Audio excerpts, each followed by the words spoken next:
Bonjour, bienvenue à Géopole.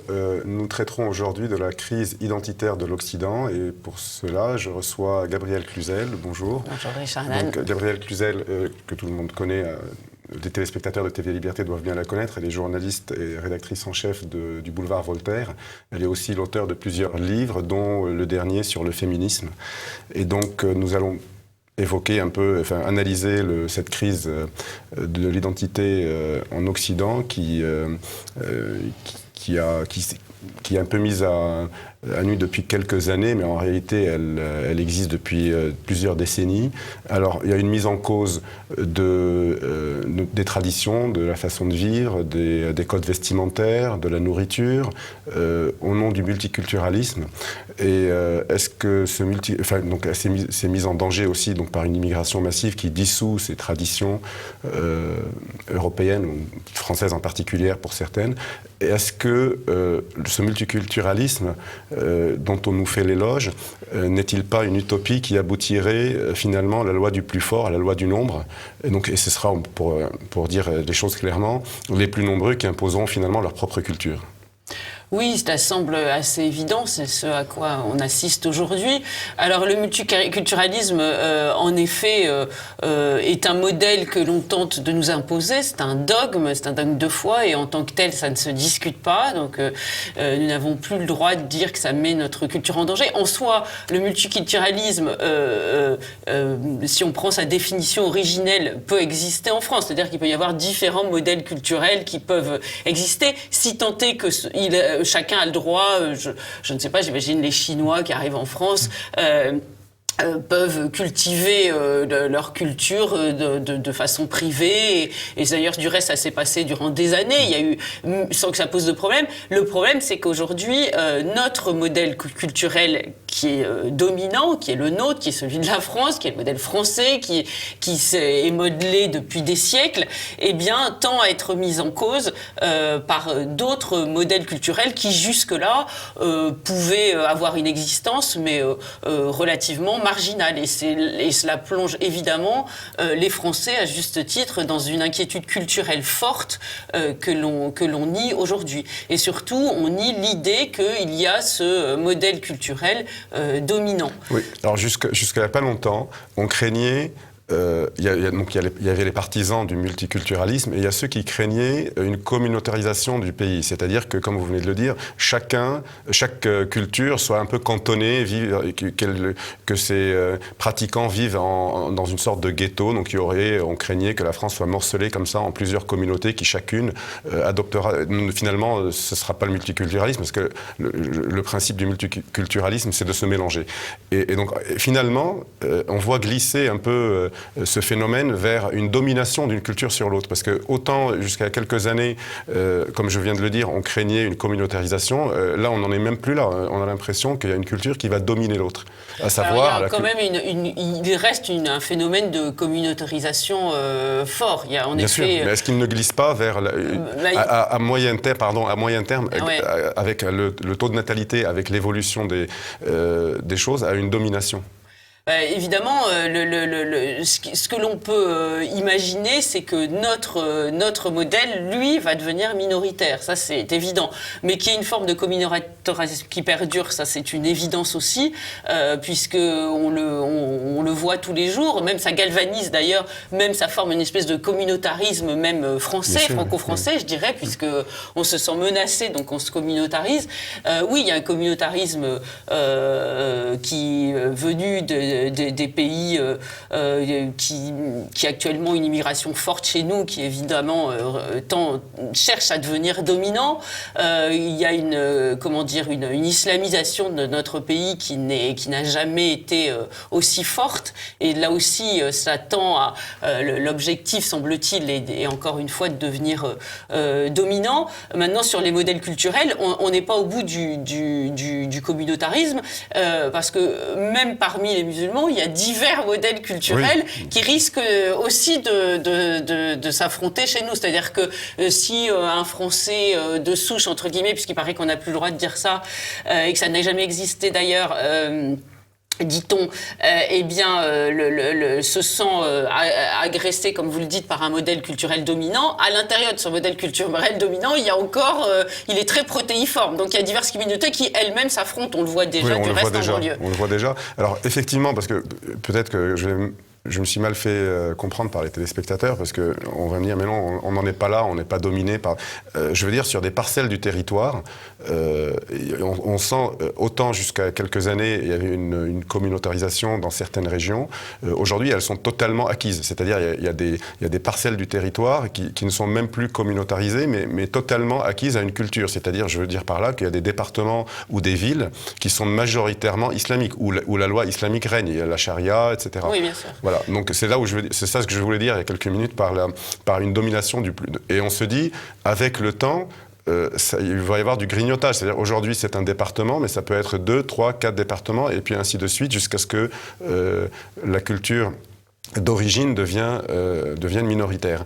Et donc, effectivement, oui, il y a plusieurs... dans cette domination, il y a une lutte, mais je reviens au sujet de départ, c'est-à-dire c'est à celui le au plus fort. Le plus fort. Oui, alors ce dont vous parlez, finalement, ce sont ces territoires perdus de la République. Je me souviens qu'il avait valu un livre, vous vous souvenez, c'est le nom d'un livre qui avait valu à ses auteurs d'être voués aux gémonies, et qui finalement, aujourd'hui, ça paraît assez courant. Même François Hollande dit qu'un jour, il y aura potentiellement une partition du territoire. Ce discours-là a été tenu dans les années 90, dans les années 80 par un certain parti politique. On se moquait de lui, on disait mais vous attisez les peurs, etc. Et finalement, on a l'impression toujours qu'avec une décennie ou deux de retard, finalement, la majorité de ce qu'on appelle un peu l'élite, les médias, les hommes politiques, reprennent les arguments de ceux qu'ils pointaient du doigt 2 décennies. Oui, en effet, mais un peu trop tard, peut-être. Le souci est de savoir, est-ce qu'il est encore temps de faire quelque chose, et surtout, est-ce que ce discours-là ne minimise pas, ça reflète une réalité qui était celle d'il y a 10 ou 20 ans, mais est-ce qu'elle ne minimise pas la réalité d'aujourd'hui? Alors, il faut quand même voir sur quelle mythologie s'appuie ce multiculturalisme. Moi, je l'entends partout. On me dit la France a toujours été une terre d'immigration, comme si nous avions été les États-Unis. En réalité, nous ne sommes pas une terre d'immigration. À la fin du 19e et au début du 20e, c'est resté très marginal. Et après, les vagues d'immigration qui sont arrivées étaient des immigrations chrétiennes, donc avec une culture commune. En fait, il y a une... Avec un creuset commun. Et néanmoins, ça ne s'est pas passé sans heurts, parce que même quand les Italiens et les Polonais sont arrivés, on les appelait le Rital, le Polac, il n'y avait personne pour les défendre. Du reste, à cette époque-là... On s'appuie souvent sur cet argument de dire que les Italiens et les Polonais étaient mal vus, etc., pour les comparer aux populations immigrées actuelles. Et donc, effectivement, c'est à double tranchant, cet argument, parce qu'on peut dire que les Italiens et les Polonais... Mais je me demande si le piège, c'est une question que je vous pose, c'est pas de comparer les Italiens et les Polonais ou d'autres nationalités européennes du début du siècle à l'immigration actuelle. Parce qu'elle n'a strictement rien à voir. Elle n'a rien à voir parce qu'elle a une souche commune qui est chrétienne et néanmoins tout ce qui était, bien sûr, tout ce qui était divergent dans les cultures à frotter, si j'ose dire, ce qui est normal, ce qui est simplement la preuve que c'est jamais facile quand il y a une confrontation culturelle, même si les différences culturelles peuvent paraître minimes. Ce que je veux dire simplement, c'est que pour beaucoup de Français, c'est une vérité. C'est vrai, par exemple, pour moi. Aussi loin que l'on remonte dans la généalogie, c'est-à-dire en général, c'est les premiers registres paroissiaux. On peut remonter, je crois, jusqu'au XIVe siècle. C'était quand les premiers registres paroissiaux, un petit peu plus tard. Eh bien, il n'y a pas eu les Français sont des Français de souche. Il n'y a pas eu d'immigration. Et puis, en effet, sont arrivées ces vagues qui ont été relativement quand même contenues et puis qui ne se sont pas passées sans heurts. Bien que pourtant il y ait eu une souche commune européenne et chrétienne, comme vous le dites, et puis, et bien qu'il y ait eu aussi quand même une volonté d'assimilation, ils ont gardé leur culture, je vous le disais tout à l'heure, certains ont gardé dans le sein de leur foyer, et personne ne peut leur reprocher que les Italiens aient gardé une fierté de leurs origines, ou les Polonais, mais néanmoins, on en parle souvent, c'est devenu d'ailleurs une polémique célèbre, ils ont francisé J'allais y venir, les prénoms. les prénoms, oui. Ils se sont efforcés en France de vivre comme les Français, voilà, selon en fait, l'adage bien connu. J'allais venir sur les prénoms parce que je ne sais pas si à tort ou à raison, je considère ça comme fondamental. C'est que les prénoms, en fait, c'est très facile de franciser des prénoms italiens parce que c'est souvent des prénoms qui existent en français. Il suffit d'enlever un A ou un O à la fin, etc. Et donc, ça, on revient sur les origines chrétiennes et européennes de ces migrants, qui, pour eux, peut-être, eux ne le voient-ils pas de cette façon, mais finalement, comparé à ceux d'aujourd'hui, c'était plutôt facile pour eux. Alors évidemment, quand on dit ça, ceux qui sont encore vivants vont dire mais pas du tout, c'était pas facile. Mais enfin, c'est plus facile de transformer Michele en Michel que Mohamed en... Non, mais là encore, il y avait une culture commune, mais enfin, je crois que Chiara, c'est clair, c'est pas tout à fait pareil. Il y a eu un effort néanmoins de leur part. Absolument. Alors je sais que ça a provoqué, vous vous souvenez, on se souvient tous de la polémique avec Éric Zemmour, qui a dit peut-être... sans, comment dire, mettre de gants, que la mère de Absat ou je ne sais plus son nom. Je ne sais plus comment elle s'appelle. Avait eu tort de l'appeler ainsi, alors ça a fait tout un barouf. Néanmoins, c'est vrai que c'est un discours que l'on entend souvent. On dit c'est plus facile de trouver du travail quand on s'appelle Charles que quand on s'appelle Mohamed. Alors c'est vrai que on pourrait tenter de dire faisons comme les Italiens et puis si c'est dur de trouver du travail avec un prénom comme Mohamed, appelons nos enfants Charles. Oui, mais alors, ça, je vais revenir sur le travail. Ouais. C'est un mythe aussi, je pense, mais on va faire ça. On parlait des prénoms, et obligatoirement, on fait une transition sur l'islam. Parce que, finalement, en dehors du fait que les prénoms européens sont faciles à franciser, il y a quand même un problème, c'est que dans l'islam, il est interdit de porter des prénoms non musulmans. Donc, ce qui n'est pas le cas, enfin, lorsqu'on est italien ou polonais ou que sais-je encore, donc on est chrétien, c'est juste une question de langue. Mais là, il ne s'agit pas de langue, là, il s'agit de religion. Et donc, ce sont des gens qui portent, quand on s'appelle Mohamed ou autre, d'autres prénoms musulmans. Le problème, c'est qu'avec toute la bonne volonté du monde, ils ne peuvent pas franciser leur nom à moins de contredire leur propre religion. Enfin, s'ils ne sont pas croyants, le problème ne se pose plus. D'ailleurs, il y en a qui francisent leur nom parce qu'ils sont totalement... Je n'aime pas le mot laïque parce que ça ne veut rien dire. Ils ne sont pas laïques, ils sont juste non-croyants. Si on est laïque et croyant, on ne va pas franciser son nom, puisqu'on croit, etc. Et donc, il y en a qui ne sont pas croyants. Donc, c'est des musulmans qui ne croient plus dans leur religion. Et donc, finalement, ils francisent leur nom. Mais c'est une ultra-minorité. Les autres ne peuvent pas le faire. Donc, et c'est là où je viens à l'incompatibilité, ou pas, de l'islam avec... le monde occidental. En fait, donc le monde occidental qui est chrétien. Alors je sais bien qu'on nous rétorque très souvent que pas du tout, il n'y a plus que 10% des Français qui sont chrétiens et que nous sommes laïcs, etc. Mais enfin, notre culture est chrétienne. Et donc, vous y croyez? Parce que certains, même dans les partis politiques les plus à droite, ne valident pas cette thèse selon laquelle l'islam est incompatible avec nos valeurs. Je ne vais pas dire les valeurs de la République, mais enfin les valeurs occidentales, chrétiennes, même si on n'est pas chrétien. Est-ce que vous croyez, qu'est-ce que vous en pensez, vous? Est-ce que vous pensez que c'est compatible? Alors, au-delà en effet, de ces histoires un peu particulières de prénoms, la question de l'islam se pose en France parce que, et souvent mal posée en France, parce qu'on ne met pas les mêmes postulats. C'est-à-dire que j'ai remarqué que, par exemple, qu'on voulait traiter l'islam et le christianisme à égalité. C'est-à-dire qu'on considère que c'est deux religions, qu'il y en a une peut-être qui serait un peu plus jeune, un peu plus fougueuse que l'autre, tandis qu'on aurait réussi à domestiquer l'autre. Mais finalement, bon an, mal an, en laissant passer un peu de temps, eh bien, il n'y a pas de raison. D'ailleurs, le catholicisme doit montrer l'exemple, ça on a bien compris, voilà. Et bon an, mal an, l'islam arriverait au même résultat. Oui, on compare l'islam d'aujourd'hui avec le christianisme d'il y a 4 siècles, en disant que c'était la même chose, qui est totalement faux. Qui était violente, etc. Alors, pour moi, il y a deux postulats de base qui sont faux.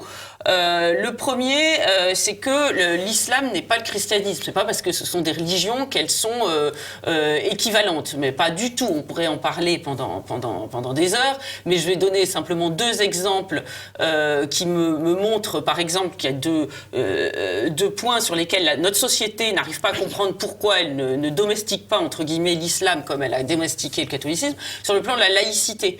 Il est évident que l'islam on peut pas parler laïcité avec l'islam comme on le parle avec le christianisme, tout simplement parce qu'on peut dire que d'une certaine façon, la première pierre de la laïcité, elle a été posée dans l'Évangile avec il faut rendre à César ce qui est à César. C'est un concept chrétien. Donc c'est un concept chrétien. Ouais. Et donc de ce fait, on essaie de faire rentrer l'islam dans une espèce de camisole de force qui tire aux coutures, dans lequel il ne peut pas rentrer. Il parle pas c'est pas le même logiciel. Le mot tout simplement. laïcité n'existe pas dans la langue arabe. Donc voilà, donc vous me l'apprenez, moi je l'ignorais, mais donc de ce fait, c'est pas la peine je dirais que d'une certaine façon, on peut le décliner aussi avec le féminisme. On dit souvent les féministes, elles sont complètement muettes face à l'islam, alors que souvent parce qu'elles le veulent pas. Vous savez que c'est mon sujet de prédilection. Elles le veulent pas parce que ce sont toujours les supplétifs empressés de la gauche, donc faut pas vexer cet électorat de substitution qu'est l'immigration. Mais aussi elles le peuvent pas parce que encore une fois, elles ne parlent pas le même logiciel. Il faut lire ce livre d'Anne-Marie Pelletier.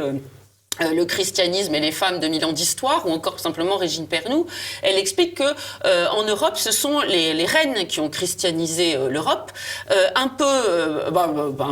pas beaucoup parce qu'elles avaient la foi, mais sans doute un peu aussi parce qu'elles y voyaient leur intérêt propre en tant que femmes, parce que le mariage monogame par consentement mutuel qui permettait de ce fait de se marier à un âge plutôt plus avancé, parce que pour avoir un consentement digne de ce nom, qui leur permettait donc de faire des études, et puis surtout ce mariage monogame qui permettait d'évacuer les concubines. Moi, je renvoie souvent quand on voit la vie de Sainte-Hélène, la femme de Constance Chlore, elle traînait toutes les concubines de Constance Chlore, c'était absolument épouvantable. Et donc en France, c'est Sainte Clotilde qui a christianisé finalement la France, mais on peut retrouver une reine dans chaque pays européen. Donc le féminisme, là aussi, est né sur un terreau, c'est encore une idée, comme pour reprendre cette tarte à la crème de Chesterton, une idée chrétienne devenue folle, finalement. Oui, comme les droits de l'homme aussi, comme voilà. Toutes ces choses. Donc essayer de faire du féminisme avec l'islam, quand je voyais Caroline de Haas qui marchait, par exemple, à la marche contre l'islamophobie, j'ai envie de dire, c'est un végan qui participe à une chasse à courre. Donc ça ne fonctionne pas. Donc ce postulat de comparaison fine et étroite entre l'islam et le christianisme, c'est complètement faux. Et par ailleurs, il y a aussi un déni historique. C'est-à-dire que je l'ai vu, ça m'a frappé au moment de cette apparition des listes communautaires. On n'a pas fini d'en parler, du reste. Oui. Hein. Donc on a dit, oui, mais il y a bien le PCD. Et finalement, ce qui n'a absolument rien à voir. Alors, c'est pas le sujet ici, donc on va pas s'étendre, mais le PCD, les listes communautaires, d'ailleurs, tout le monde le sait très bien, de la même façon que tout le monde sait très bien que le foulard islamique n'a rien à voir ni avec le voile de la grand-mère d'Alain Juppé, ni avec le serre-tête de la mère d'Aurélien Taché, ni avec aucune... le foulard islamique n'a rien à voir avec les prières. C'est-à-dire, c'est un signe, c'est pas un signe religieux ostentatoire, mais c'est un signe culturel. C'est un signe... Absolument rien à voir avec la religion. Donc, en fait, tout le monde le sait, mais au-delà de ça, au-delà du fait qu'en effet, tout le monde sait très bien qu'entre le PCD, les listes communautaires, toute comparaison est tout à fait spécieuse, eh bien, on fait comme on fait pour tout. C'est-à-dire qu'on dit, le halal à l'école, en même temps, pendant des années, ça se fait encore dans certaines cantines, il y a eu du poisson le vendredi. Et on décline la comparaison. Alors, si on continue comme ça, on s'est évidemment engagé dans une impasse mortifère, parce que ça veut dire que, très bien, donc les jours fériés, on fait quoi? Voilà. Donc on va garder Noël parce que ça fait marcher le commerce, mais on n'a qu'à leur donner paquet la Non, parce qu'ils réclament petit à petit une égalité de traitement. C'est-à-dire autant de mosquées que d'églises. Oui, voilà. Il y a 36 000 églises en France. Quand même. Si on compte les communes. C'est vrai qu'ils ont du retard. Voilà, ils ont du retard. Et puis même s'ils demandent une proportionnalité, ils seraient 10, 11, on ne sait pas trop, parce que je vais revenir sur les chiffres après, mais il paraîtrait que les chrétiens ne dépassent pas 10%, en tout cas les pratiquants même pas. En France, si on compte les pratiquants musulmans, il devrait y avoir des dizaines de milliers de mosquées, le ramadan serait des jours fériés, etc. Donc effectivement... Oui, non, mais ça va très loin, parce que pareil, il y a encore l'angélus dans tous nos clochers de campagne. Oui. Donc pourquoi pas le Médine? Est-ce que les Français sont prêts à entendre? Ça existe déjà à Amsterdam. Ça existe déjà en Allemagne aussi. Voilà, donc il faut le savoir. Mais est-ce que les Français sont prêts à accepter tout ça. Je ne le crois pas. Donc en fait, la seule façon, tout à fait sereinement, sans agresser personne, et c'est de dire, eh bien, il y a une antériorité du christianisme, et surtout le christianisme et l'islam sont très différents en France, parce que le christianisme est consubstantiel à la France. Donc on détricote notre société chrétienne, on détricote notre société tout entière, ce qui n'est pas le cas de l'islam, donc mettre les deux à égalité, c'est s'enfermer dans une impasse contre laquelle on ne pourra rien. Alors justement, est-ce que le problème finalement n'est-il pas donc je reviens à mon sujet de départ, c'est plutôt culturel que religieux, c'est-à-dire que le problème est plutôt le détricotage, comme vous dites, de l'histoire et de la culture occidentale, c'est-à-dire qu'on s'est renié, on a fait dans notre culture quelque chose d'une sorte de multiculturalisme international où tout se mélange, etc. Donc du coup, on n'a plus rien, on n'a plus d'identité. C'est pour ça que j'ai appelé dans le sous-titre crise identitaire, et qu'en face, ce n'est pas du tout le cas. Et puis finalement, comme tout se vaut, eh bien, on revient sur l'argument, et pourquoi eux, pas nous ? C'est-à-dire qu'il n'y a pas d'antériorité, la France n'a jamais été... Le christianisme, finalement, n'a rien de spécial en Occident, il ne vaut pas plus que l'islam. Et comme on n'est ni chrétien ni rien, on est juste laïque, républicain, etc., j'utilise la dialectique habituelle, eh bien, tout ça fait que ça justifie l'implantation de l'islam au nom de l'égalité et au nom du partage. Et donc tout ça fait que... Alors après on se réveille, on dit « Ah mais il y a des gens qui ne participent pas ». Enfin je reviens au discours des derniers socialistes, c'est-à-dire François Hollande et... Collomb, donc il commence à s'inquiéter des Français les uns face aux autres, de territoires qui seraient autonomes.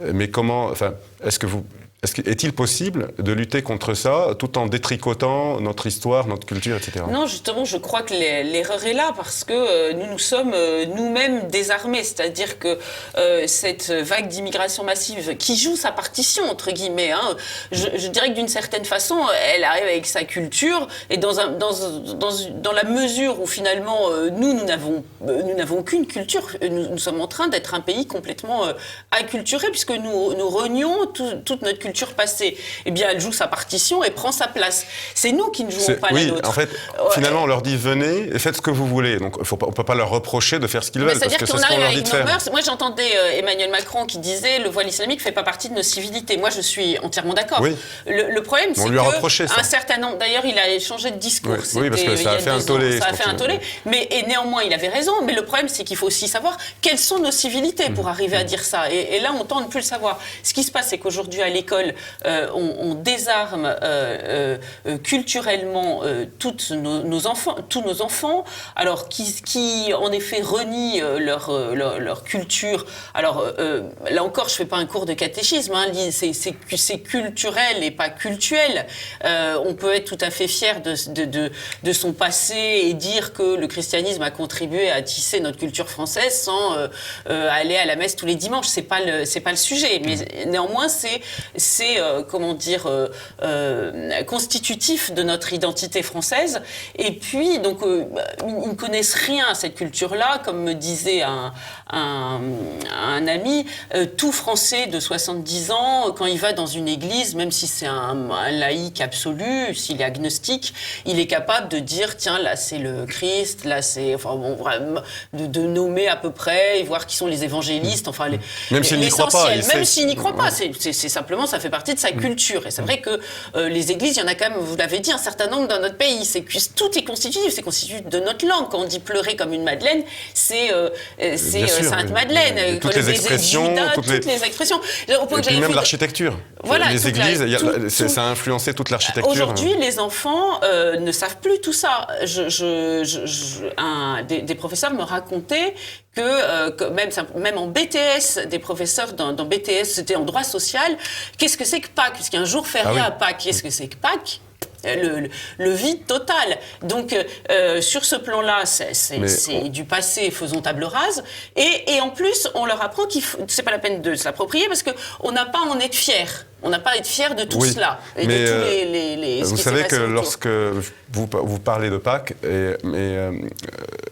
on a interrogé les Français sur une chaîne de télévision dans un journal de 20 heures sur le ramadan et sur le carême. Oui. Et en fait, plus du 3/4 des Français sont au courant quand il y a le ramadan, ils savent plus ou moins ce que c'est. Il faut jeûner, etc. Il faut dire qu'il y a un matraquage médiatique. Or, plus du 3/4 ne savent pas ce qu'est le carême, ni les dates, ni la signification, ni même qu'est-ce qu'il faut faire. Donc, vous demandez à un enfant qui est dans une école publique aujourd'hui, un enfant catholique par exemple, il est chargé d'expliquer ce qu'est le carême, il va commencer par dire aux petits amis, c'est le ramadan des chrétiens. C'est le ramadan des catholiques. Voilà. C'est dans un pays qui est de culture chrétienne, ça en dit long quand même. Oui, voilà. Oui. Et donc là, c'est là où on voit. Alors, je voulais, on va l'aborder dans la deuxième partie, vous demander si vous croyez à une stratégie. Parce que certains évoquent une stratégie de conquête et d'islamisation de l'Occident. On va voir s'il y a une réelle stratégie ou une stratégie un peu, qui s'impose d'elle-même. Et puis, revenir sur les responsabilités et sur ce qu'il y a à faire. Donc, cette première partie est terminée. On va évoquer tout ça dans la deuxième partie dans quelques minutes.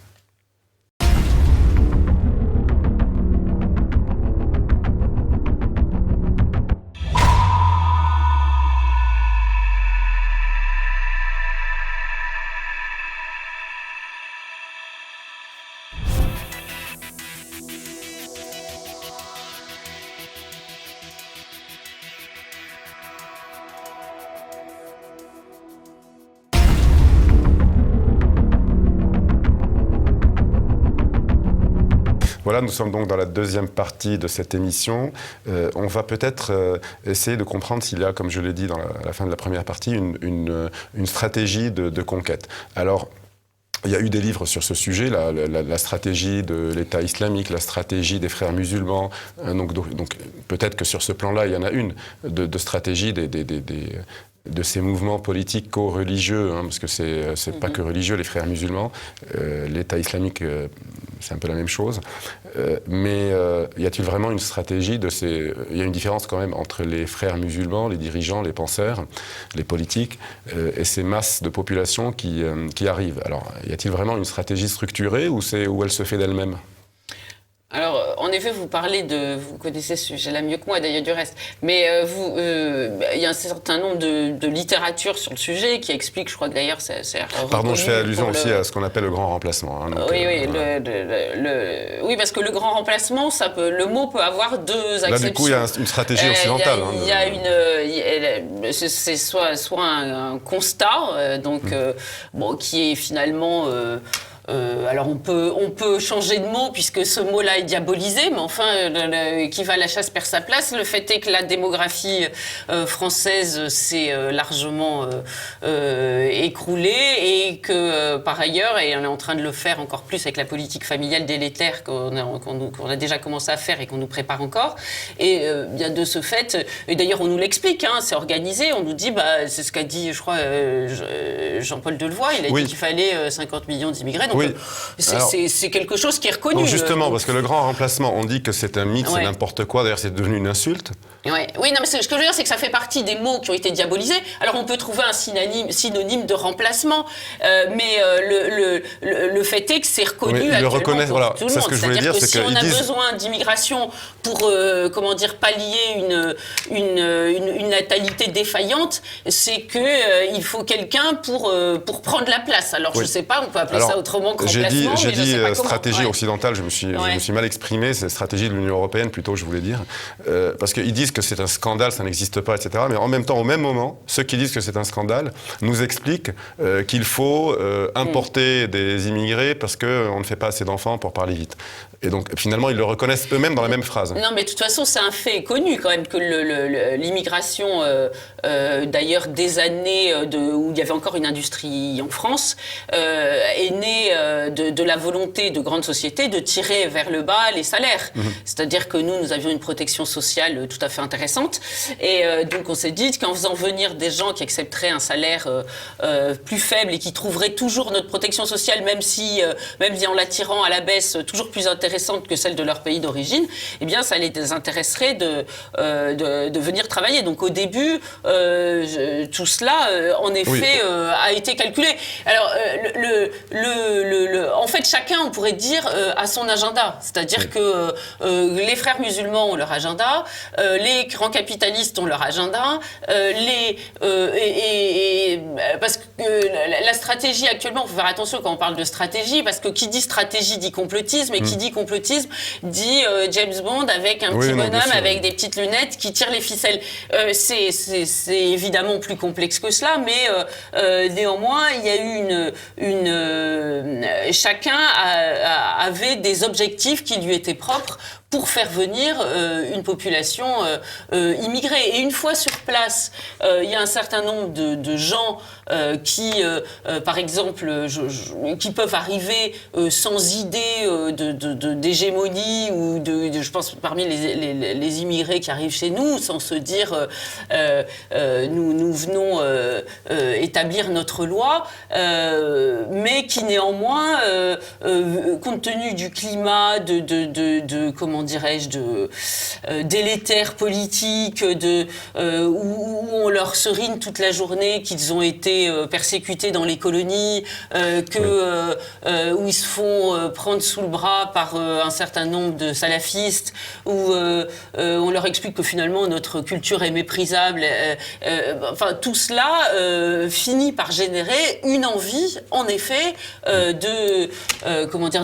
d'avoir une culture qui s'impose. Oui, alors effectivement, mais peut-être il y a un autre phénomène aussi, c'est que ces gens-là qui viennent, effectivement, ils peuvent, c'est les dirigeants des pays occidentaux leur disent ce que vous venez de dire. Mais on remarque aussi que je parle de la majorité de ces migrants qui sont de religion musulmane et qui viennent de certains pays arabes ou musulmans sans être arabes. Les Maliens, les Turcs, etc. Il n'empêche que dans ces pays-là, on a l'impression que, d'abord, l'islamisme est une sorte de retour, puisque jusqu'aux années 90, c'était plutôt le tiers-mondisme et le nationalisme arabe pour les pays arabes, et pour les autres, c'était plutôt un peu la doctrine tiers-mondiste, anticoloniale, etc. Et donc l'islamisme finalement a existé jusqu'au début des années 40 et puis le voilà de retour. Mais finalement on a l'impression que c'est un peu la même chose, c'est-à-dire on revoit les mêmes populations ou leurs descendants qui étaient dans ces mouvements anticolonialistes, nationalistes arabes, etc., qui sont devenus tout d'un coup islamistes. C'est-à-dire que certains s'étonnent beaucoup de voir des anciens cadres de Saddam Hussein qui étaient soi-disant un régime laïque nationalistes arabes devenir les cadres de l'État islamique. De même, toutes ces populations qui se trouvent sur le territoire français ou européen d'ailleurs, on se rend compte que finalement, ils ne connaissent pas toujours grand-chose de l'islam. Ils sont islamistes, mais ils ne savent pas grand-chose. Mais c'est une sorte d'outil pour eux de lutte contre l'Occident. Donc finalement, est-ce que l'islam et l'islamisme n'est pas juste une arme pour appliquer cet esprit anti-occidental, anti-européen, qui germe depuis très longtemps finalement, qui est un peu l'héritier de C'est pour ça que je parlais de stratégie, parce qu'on se demande s'il n'y a pas cette haine de l'Occident, oui, qui n'est pas forcément, qui prend au fil de l'histoire. Oui, qui utilise le nationalisme, le tiers-mondisme, l'anticolonialisme, maintenant l'islamisme. Mais à l'origine, finalement, il n'y a qu'une seule chose. Je demande, je ne m'affirme. Si c'est pas l'essence de tout ça, c'est juste la haine du monde chrétien et occidental. Parce que je dis bien du monde chrétien et occidental, parce que lorsqu'on prend de ces pays des populations chrétiennes, les chrétiens d'Orient dont on a parlé pendant ces derniers temps beaucoup, mais même d'autres, je prends, on va dire des boat people, des Vietnamiens qui ont fui le communisme, etc. Il n'y a pas cette haine, il y a une sorte de fascination de l'Occident. Ils sont fascinés par le monde chrétien occidental, ils ont envie d'en faire partie et de s'assimiler, alors que les autres, ils arrivent avec une haine quand même. Et donc comment voulez-vous assimiler des gens qui ont une haine contre votre culture? Vous voyez ce que je veux dire? Mais c'est-à-dire que je pense que le nationalisme a fait florès dans les pays arabes tant que le modèle occidental croyait en lui, donc et était fier de lui, et il y avait eu une forme de contagion. Je pense que on montre des photos actuellement de l'Iran, d'un certain nombre de pays où aujourd'hui aujourd'hui, les femmes sont toutes en noir, et on voyait à l'époque, on avait l'impression de se promener dans les rues de Paris. Donc à partir du moment où le modèle occidental s'est effondré, même au sein même de l'Occident, il s'est auto-détruit, eh bien les pays arabes eux-mêmes, qui peut-être, même s'ils étaient anticolonialistes, avaient quand même envie de ressembler par certains aspects, de calquer le modèle occidental, même s'il y avait une forme de rancœur. À partir du moment où l'Occident lui-même n'y a plus cru, finalement, l'islam est devenu en effet un outil de substitution dans ce combat. D'autant plus que c'est vrai que l'islam, si on regarde l'histoire des pays autour de nous, et même l'histoire d'une autre, d'une certaine façon, c'est que à partir du moment où il devient dominant quelque part, on peut dire qu'il a il devient hégémonique assez rapidement. Donc il a du mal à tolérer les autres religions, c'est le moins qu'on puisse dire. Donc en effet, c'est sans doute un outil plus efficace, qui a été ressenti comme tel. C'est un levier.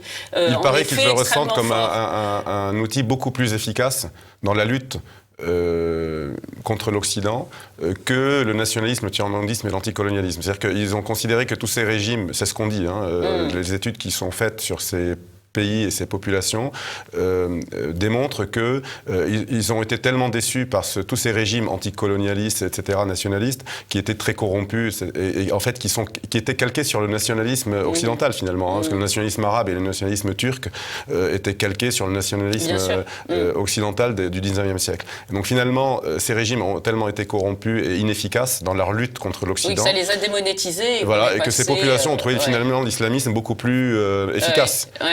Et on le voit d'ailleurs sur le terrain, c'était plus efficace. Oui, puis je pense que l'islam chez nous a rencontré sans doute un besoin de transcendance qu'on ne trouvait pas, qu'on ne trouvait plus en France. Ça a correspondu à un moment où l'Église s'est beaucoup effacée. Où elle-même a perdu foi en elle-même, où un certain nombre de vertus sont devenues des handicaps, c'est-à-dire que faire son examen de conscience, c'est proprement chrétien, l'autoflagellation d'une certaine façon aussi, mais à outrance, vous savez, qui veut faire l'ange fait la bête, c'est devenu sans doute un outil d'autodestruction. Donc l'islam a laissé la place vacante, a pris la place vacante, le christianisme a laissé une place extrêmement forte. Par ailleurs, le capitalisme, c'est la fusion de plusieurs phénomènes. C'est-à-dire que le capitalisme a quand même fait de notre société dans notre société l'individualisme roi. C'est pas très attirant. Quand on voit comment est devenue notre société française, on peut comprendre que certains se disent c'est ça, si c'est ça tout le modèle qu'ils ont à nous proposer. Donc toute cette place laissée libre, a été prise par les islamistes, ce qui explique qu'un certain nombre de Français se sont convertis. Moi, je vois, il faut lire, c'est intéressant, je ne sais plus dans quel livre je lisais ça, le parcours. Par exemple, des djihadistes d'origine française, souvent ils sont passés dans des écoles catholiques. Oui. Mais je me dis, on a forcément, moi je serais le directeur de ces écoles-là, je me poserais des questions. Je me dirais, on a dû louper quelque chose quand même. Ces écoles transmettent aujourd'hui fort peu. De ce fait, l'aspiration vers la transcendance a été happée par l'islam. En fait, l'islamisme est fort chez nous et l'islam est fort chez nous parce que le christianisme est faible. Oui. Parce qu'on a besoin, finalement, toute société a besoin de règles, de morale, de transcendance. Bien sûr. Et puis ce christianisme christianisme était imbriqué. Alors là encore une fois, hein, je fais pas ma bigote qui fait du prosélytisme. Simplement, c'est un fait. Le christianisme était imbriqué dans notre culture. Toutes les dévotions populaires qui pouvaient y avoir dans nos campagnes, qui peut y avoir un peu partout, ont disparu parce qu'il y a eu une espèce de protestantisation du catholicisme qui fait que tous les signes sensibles, on s'est mis à s'en méfier, mais qui était une forme d'expression de la fierté chrétienne, une fierté pas dans le mauvais sens du terme. Et là encore, toute cette visibilité a été récupérée par l'islam. En fait, parce que l'islam existait bien, même dans les pays d'Afrique noire, d'Afrique subsaharienne, comme le Mali, le Sénégal. Je pense au Sénégal et à la Côte d'Ivoire, qui étaient des pays réputés extrêmement pacifiques, avec une cohabitation. Le Côte d'Ivoire, où les musulmans étaient très minoritaires et qui sont en train de devenir majoritaires. Exactement. Et le Sénégal, je voyais que pour la première fois, l'institution Jeanne d'Arc au Sénégal, qui est une institution catholique, a exigé que les petites filles n'arrivent pas voilées en cours. Moi, j'ai vécu au Sénégal, c'était quelque chose d'inimaginable. À l'époque, il y avait une cohabitation qui se passait assez bien. Donc, il y a eu un phénomène dans ces pays-là qui a été impressionnant finalement en peu d'années. Mais vous parliez du capitalisme, donc qui a finalement utilisé ces phénomènes migratoires pour, vous l'avez évoqué, baisser un peu les salaires, etc. Il y a aussi une certaine gauche, voire l'extrême gauche et une autre gauche un peu moins extrême, qui utilise aussi l'immigration, pensant peut-être avoir de nouveaux militants et un nouvel électorat. Bien sûr, on le voit depuis plusieurs décennies d'ailleurs. Et que ça soit le capitalisme, qui continue, parce que vous avez parlé du passé peut-être en France, ça c'est un peu tassé, mais prenons l'Allemagne, Angela Merkel, il y a encore quelques années, l'a dit ouvertement elle a besoin de main-d'œuvre et puis elle importait. Eux, l'Allemagne, ils ont un taux de natalité qui est vraiment qui est 1,3, il me semble. Voilà. Oui, d'accord, mais justement, alors importer c'est là peut-être l'erreur, parce que importer.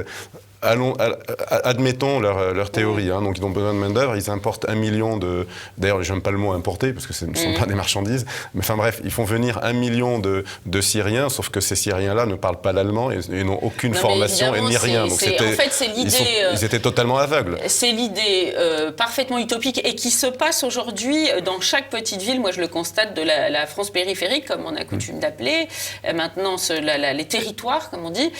C'est que on s'imagine que on va pouvoir remplacer une population qui est là depuis des siècles. Par exemple, les centres-villes, vous savez, c'est pas un scoop, se vident. Et on se dit, comment va-t-on repeupler les centres-villes ?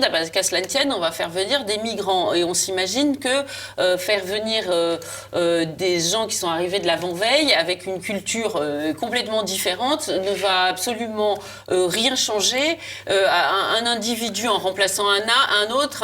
Non, mais certains vous disent, c'est pas grave. Parce que moi, j'ai entendu des discours c'est pas grave, des officiels allemands. Parce que ça se passe pas bien. Oui, mais moi j'ai entendu des officiels allemands. La réalité se heurte à l'utopie. Des officiels allemands nous expliquaient que finalement, ça n'a pas d'importance. Si l'Allemagne dans 50 ans ressemble à la Turquie, ce n'est pas grave tant que les industries tournent et l'argent. Mais moi je me demande. Non, sauf qu'on voit bien que c'est pas. En fait, là, quand je vous dis que chacun a son agenda, c'est que vous parliez des frères musulmans, ils ont leur agenda, mais là encore une fois, c'est les capitalistes qui prennent chaque individu comme un homo economicus en se disant un Turc va bien remplacer un Allemand, ça va bien se passer. Et un Malien va remplacer un Français. Sauf que dans les faits, c'est pas ce qui se passe. Oui, parce que, et nous le savons tous. Il y a le côté culturel, c'est-à-dire que le pays n'existe pas. Mais moi, je me demande même si, sur le plan efficacité, c'est-à-dire si la Syrie pouvait faire tourner les industries allemandes, la Syrie serait un pays très industriel. Non, mais si les Syriens pouvaient faire tourner l'industrie allemande, ça se saurait, parce que ça veut dire que les Syriens sont tellement... Mais parce que la culture, c'est aussi une façon de travailler. Alors, un moine bénédictin qui prêchait peut-être pour sa paroisse, mais c'était pas complètement faux, me disait tout Français, même qui a jamais mis les pieds dans une église depuis l'enterrement de son arrière-grand-mère, eh bien, il cultive depuis l'enfance parce que notre modèle d'éducation est hérité des modèles d'éducation d'autrefois qui étaient faits par les frères des écoles chrétiennes. Comment dire, l'ordre, la rigueur, le sens sens du travail bien fait, ça se dit, travailler comme un travail de bénédictin. Eh bien, tout ça, ça a été intériorisé. Je vous dis, là encore, ça n'a rien à voir avec la pratique religieuse de chacun, mais c'est ainsi. Donc, un Allemand n'a pas du tout la même façon de faire qu'un Turc. C'est complètement absurde. Alors après, il y a des individus. Les individus sont ce qu'ils sont, avec chacun leur particularité. Mais donc, dans tous les domaines, c'est absolument ridicule chaque pays a sa spécialité, d'ailleurs. Que les gens sont interchangeables. Même entre les Allemands et les Français, il y a une différence majeure. On sait très bien, nous, quand on va passer nos vacances en Allemagne ou en Espagne, c'est pas du tout les mêmes modes de fonctionnement. Donc, a fortiori, entre un Turc et un Allemand. Et puis, il y a aussi, il y a la pression extérieure de ces pays musulmans, qui souhaitent s'installer hégémoniquement chez nous et avec peut-être... aider en cela par tous ces sentiments victimaires qui sont agités par la gauche. Il y a l'agenda de la gauche qui, comme vous l'avez dit, cherche un électorat de substitution et là, qui a trouvé... Il faut voir, par exemple, les féministes. Moi, je vous renvoie au livre de Benoît de Groult. Pardon, je parle encore d'un sujet qui m'intéresse, mais elle a des mots sur l'islam extrêmement durs. Elle est morte il y a 2-3 ans, ça m'a fait rire parce que tout le monde a chanté ses louanges, toutes les féministes, en citant son livre « Ainsi soit-elle », qui date des années 70, je me dis, il y a longtemps qu'elles ne l'ont pas lu, parce qu'il était extrêmement dur. Il avait des mots de Renan sur l'islam très très durs. Je crois que Renan disait de l'islam qu'il était le boulet de l'humanité. Vous voyez, et Benoît de Groult s'appropriait ces mots-là. Donc je ne sais pas si Caroline de Haas le revendiquerait aujourd'hui. Donc en fait, il y a eu un changement de discours de la gauche sur l'islam, mais sur l'immigration aussi, parce que Georges Marchais était très dur avec l'immigration au début. Donc maintenant, on en rajoute dans le victimaire. Donc là, ils étaient encore... J'ai vu que la France Insoumise était à la marche des mamans. Je ne sais pas si vous l'avez vu à Mantes-la-Jolie. Donc il y a ça. Il y a le capitalisme échevelé qui voulait faire venir de la main-d'œuvre pas chère. Et puis un certain nombre aussi de penseurs de gauche, très anticléricaux, très anti-occidentaux, très tout ce que vous voulez, très francs-maçons peut-être, qui là aussi sont assez contents de d'avoir l'occasion de dire au christianisme, vous voyez, il faut que vous vous rendiez quelques jours fériés à l'islam, là, parce que là, c'est un peu trop. Oui, mais ça ne va pas se retourner contre eux. Je veux dire, que ce soit le capitalisme ou la gauche ou les anticléricaux, etc., est-ce que tout ce monde-là n'est pas dans une sorte de leurre d'utopie qui va, avec un retour de bâton qui les attend? Parce que les capitalistes, à un moment donné, leurs usines ne vont plus tourner, parce qu'en fait, comme on l'a dit il y a 2 minutes, ils croient à cette interchangeabilité. La gauche croit en un électorat, mais qui n'existera finalement jamais, parce qu'on voit bien que finalement, quand on remonte... c'était drôle d'ailleurs, parce que là, avec les listes communautaires, je ne sais pas si vous l'avez vu, les maires qui ont fait du clientélisme, ils vont être pris à leur propre piège, sûr, mais ça fait des décennies qu'ils cultivent ça. Finalement, on se rend compte que dans les villes où il y a beaucoup d'immigrés, la gauche ne fait pas forcément de gros scores, parce qu'ils ne votent pas, ces gens-là. Et quand ils commencent à voter, c'est pour eux-mêmes. C'est-à-dire que finalement, au bout des choses, on se rend compte que tout ce travail de la gauche n'a servi à rien. Ils n'ont pas d'électeurs ni de militants de ces populations-là qui finalement se constituent leur propre liste. Le capitalisme, finalement, ces gens-là ne travaillent pas pour eux. Voilà, donc tout ça va. L'Allemagne n'existera plus dans 50 ans. Il n'y aura plus d'Allemands, ni d'usines, ni rien. Et donc finalement, leur stratégie a fait pchit, comme on dit, pour parler vulgairement. C'est-à-dire qu'en effet, ils vont sans doute être pris à leur propre piège, parce que la réalité, c'est qu'il y a un seul élément qui est comment dire, déterminant dans une société, et on peut le voir à travers l'histoire, c'est la démographie. Oui. Et donc, on a une population qui arrive massivement chez nous, qui n'est plus assimilable ni intégrable à partir du moment où elle devient, dans notre mode culturel, dans notre mode de vie culturel et nos mœurs, à partir du moment où elle devient dominante. Or, en nombre, tout simplement. Donc, tous ces groupes de population que nous avons énumérés seront eux aussi remis en cause, évidemment, à terme, si tout continue ainsi, par le nombre, tout simplement. C'est aussi arithmétique que ça. Alors, il nous reste peu de temps. Je voulais juste faire pour arriver à la conclusion, une sorte de diagnostic de ce qui se passe en Europe.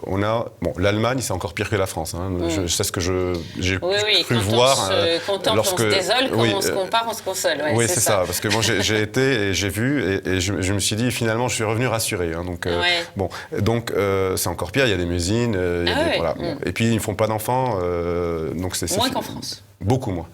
Et donc, on a l'impression que le grand remplacement, il a commencé chez eux avant, si on peut utiliser encore ce terme.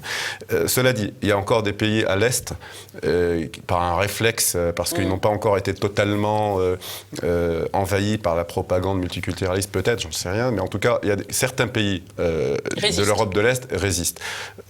Je ne vais pas parler de la Russie, parce que moi, je n'ai pas l'impression que la Russie résiste. Son taux de natalité...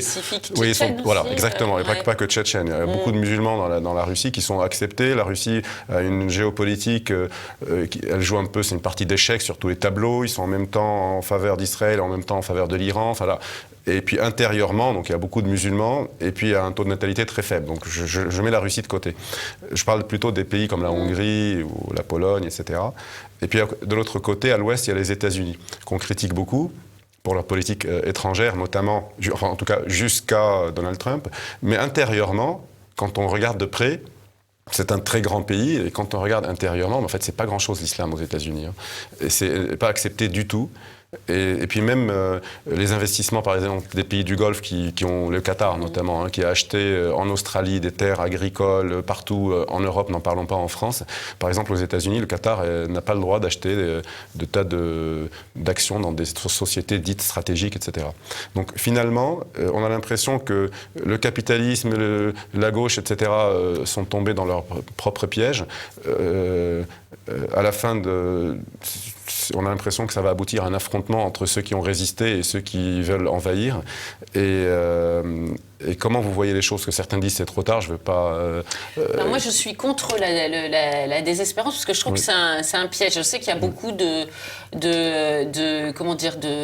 il y a deux écoles actuellement très désespérantes. C'est le aquabonisme et le tout est foutu, tout est foutuisme. Donc il faut faire attention à ne pas se faire prendre par ces deux écoles-là, parce que je pense que rien n'est jamais perdu, pour la raison que je vais vous donner, c'est que vous me citiez ces pays de l'Est. Moi, ça me frappe, parce que quand j'étais enfant, le danger, il venait de ces pays-là. Et j'avais l'impression qu'il n'y avait pas d'issue. Oui. C'était fini pour eux. Ouais. Vraiment, on se disait, mais ces pays-là, mais c'est fichu. Et même nous, on se sentait extrêmement menacés. Et le système était tellement fort à l'Est qu'on se disait, de toute façon, ça ne va pas bouger. Or, ça s'est finalement effondré assez rapidement. Très rapidement. Et ce qui est frappant, c'est qu'en plus, les pays... Là, c'est un autre dicton, mais c'est quoi? C'est le diable portant pierre. Voilà, c'est un dicton de culture chrétienne. Eh bien, ces pays ont été d'une certaine façon protégés par la botte de fer, enfin le rideau de fer. Ça les a protégés des excès du capitalisme. Et finalement, ils sont aujourd'hui le plus aptes à réagir. Ils ont même résisté. En fait, leur résistance face au communisme leur a donné une forme de résilience. Exactement. À forger en eux, voilà, c'est ça. À renforcer leur identité, peut-être. À renforcer leur identité, les a protégés d'un capitalisme échevelé. Moi, je me souviens très bien, déjà, j'avais visité enfant, juste avant la chute, quelques années avant la chute du mur de Berlin. Oui, c'était juste avant même. Le Berlin-Ouest et Berlin-Est, et j'avais été frappée de voir que Berlin-Est était, il n'y avait pas tous ces punks à chiens, tout ce que l'on pouvait voir, ces drogués qu'on pouvait voir à Berlin-Ouest. Je m'étais dit, tiens, c'est étonnant, alors que j'ai été élevée dans les chansons de Jean-Pax Meffray et la culture de l'Ouest, évidemment. Et finalement, nous avons développé nos propres tares, donc ils ont été préservés. Donc je me dis, l'histoire peut aussi se retourner rapidement. Moi, je vois en France des initiatives, une forme de galvanisation face aux attaques dont on fait l'objet. C'est vrai que rien n'est gagné. Je ne vais pas vous dire que tout va être réglé demain. Néanmoins, je pense qu'il y a des raisons d'espérer. Et le pire, c'est de baisser les bras. Alors, Le temps est écoulé, mais juste en un mot, je pense que c'est Lénine qui disait que ce sont les minorités qui font l'histoire, quelque chose dans ce genre-là. Vous croyez vraiment, est-ce que vous croyez que même si les défenseurs de la France, de ses traditions, de sa culture et de son identité, sont peut-être, quoique, ils ne sont pas forcément minoritaires, mais en tout cas, ils n'ont pas le pouvoir, pensez-vous qu'ils feraient l'histoire parce que par leur résistance et leur attachement très solide à ce combat? Bon, alors moi, je ne suis pas, j'ai pas une boule de cristal, je ne sais pas ce qui va se passer.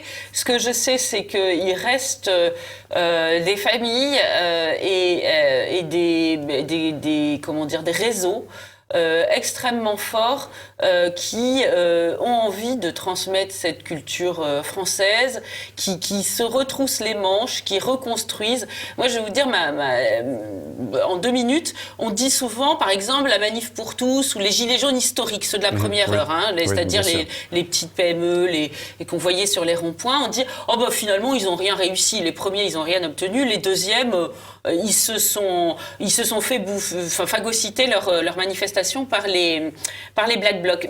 Mais oui, parce que pourquoi? Parce que nous sommes de la France. C'est pas la France du grand soir qui fait la révolution, qui détruit tout. C'est la France du petit matin qui travaille, la France bien élevée, je l'avais appelée comme ça dans un petit essai, qui se retrousse les manches et qui construit. Moi, je vois qu'il y a des choses qui se reconstruisent. Je sais pas, je cite un exemple, moi, qui me redonne espoir, c'est le Puy du Fou, par exemple, qui est un formidable succès, qui est pas seulement un succès, qui est un succès culturel, mais qui est aussi un succès économique, qui le rend indéboulonnable. Parce qu'en Vendée, personne ne s'attaquera au Puy du Fou, parce que c'est un vecteur de richesse économique extrêmement fort. Donc je crois que, et c'est pas le seul exemple, je crois qu'il y a quand même des raisons d'espérer. Très bien, sur ces paroles, merci d'avoir accepté l'invitation. Merci chers téléspectateurs de nous avoir regardés et à très bientôt.